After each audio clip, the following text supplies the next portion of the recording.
Once upon a time in the kingdom of Lumina, there lived an 8-year-old princess named Anora. Princess Annora was not like the other princesses. She didn't sit in towers or wait for someone to save her. She had a big bouncy afro that looked like a crown made of clouds, and she loved running through the palace gardens, climbing trees, and helping the villagers in her kingdom. In the same kingdom was Anora's brother named Percy. Prince Percy was 12 years old and dreamed of becoming a knight. He wanted to protect the kingdom and have grand adventures. But there was one problem. He couldn't ride a horse. Every time he tried, he'd wobble, fall off, or the horse would just refuse to move. One day, the king made an announcement. "A great festival is coming, and the knight who can ride the unicorn of Lumina will be rewarded with gold and honor." The whole kingdom buzzed with excitement. But riding the unicorn wasn't easy. The magical unicorn was wild and proud, and only the bravest and most skilled could ride it. Prince Percy wanted to try, but everyone laughed. "If you can't even ride a horse, how will you ride a unicorn?" they said. Prince Percy felt discouraged. One day, as he sat by the castle corridor, Anora found him. "Why do you look so sad?" she asked. "I want to be a knight and ride the unicorn at the festival," Percy said, "but I'll never be good enough." Anora's eyes sparkled with determination. "Then you need someone to help you," she said. "I'll help. Mum always said, with courage and practice, anything is possible." The next morning, Princess Annora and Prince Percy snuck out of the castle and into the enchanted forest, where the unicorn lived. The forest was filled with glowing flowers, trees that whispered secrets, and soft blue light. Deep in the forest, they found the unicorn. It was the most beautiful creature they had ever seen, pure white with a silver mane and a golden horn that shimmered in the sunlight. Percy froze. How are we supposed to get close to that?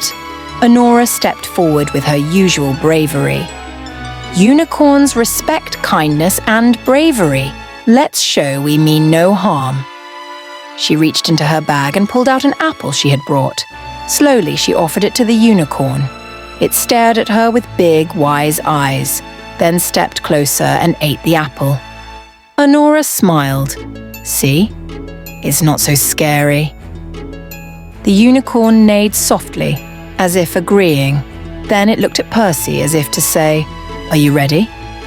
Percy climbed onto the unicorn's back, but as soon as it started to move, he slipped off. He sighed. "I'll never get it." "Yes, you will," Anora said firmly. "We just need to practice." She helped him back up, giving him tips she'd heard from the castle knights. "Sit up straight. Hold on tighter." Day after day, they returned to the forest. The unicorn was patient, letting Percy practice as it trotted, galloped, and even jumped over logs. Anora cheered him on, clapping and laughing whenever he made progress. Sometimes she'd ride the unicorn too, her afro bouncing with every step. Weeks passed, and Percy got better. He learned to balance, to stay calm, and to guide the unicorn with gentle hands. On their last day of practice, the unicorn galloped across a sparkling river with Percy on its back. He didn't fall, not even once. "I did it!"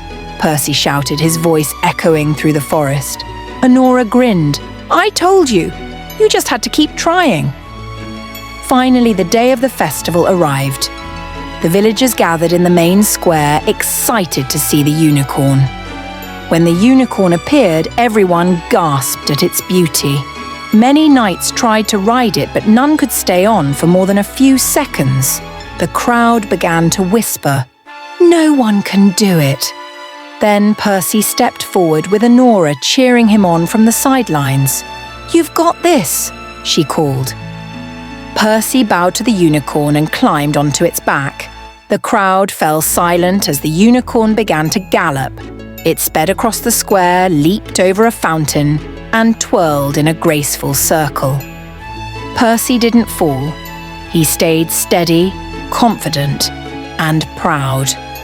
When the unicorn finally stopped, the crowd erupted into cheers. The king himself stood and clapped. "You have done what no one else could," he declared. "You are brave, skilled, and deserving of honor."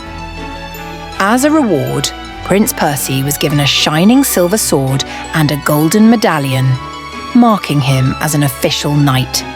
But the biggest surprise was for Anora. The unicorn walked up to her and gently touched her afro with its horn. A crown of tiny glowing stars appeared in her hair, and the king said, "Anora, your courage and kindness have helped Percy succeed. You too deserve to be honored." From that day on, Percy became the kingdom's bravest knight, and Princess Annora was known not just for her crown, but for her fearless heart. They remained the best of heroes, and whenever they needed a new adventure, the unicorn was always ready to lead the way. Together they learned that determination, teamwork, and never giving up could overcome any challenge. And from that day forward, they were not just a knight and a princess. They were a team, ready to face any adventure that came their way. The end.